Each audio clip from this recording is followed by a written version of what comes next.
আপনি কি জানেন আপনার শরীরে প্রায় 100 ট্রিলিয়ন ব্যাকটেরিয়া বাস করে, যেটা আপনার কোষের থেকেও দ্বিগুণ। অর্থাৎ আমাদের শরীরে কোষ বা সেল হচ্ছে প্রায় 50 থেকে 60 ট্রিলিয়ন, অর্থাৎ ব্যাকটেরিয়া তার দ্বিগুণ থাকে। এই ব্যাকটেরিয়াগুলোর কারণেই মূলত আমাদের ইমিউনিটি ডিপেন্ড করে, এই ব্যাকটেরিয়াগুলোর উপরে মূলত আমাদের হজম ডিপেন্ড করে এবং আমাদের মন ভালো রাখা বা মুড ডিপেন্ড করে।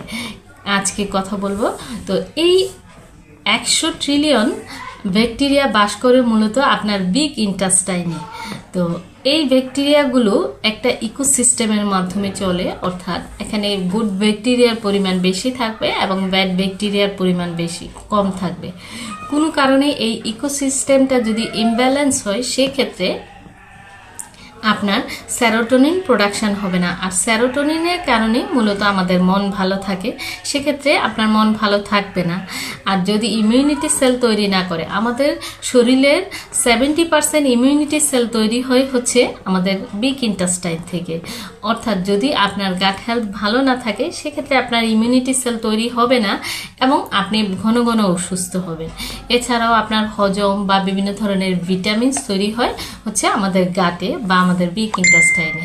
তো এই ব্যাকটেরিয়াগুলোকে একটা ব্যালেন্সে রাখাটা খুব গুরুত্বপূর্ণ, বিশেষ করে প্রোবায়োটিক জাতীয় খাবার এবং পর্যাপ্ত পরিমাণে পানি পান করা, ন্যাচারাল খাবার খাওয়া, অর্থাৎ লাইফস্টাইল যদি ভালো থাকে, সেক্ষেত্রে এই মাইক্রোবায়োমের যে ইকোসিস্টেমটা সেটা ভালো থাকবে।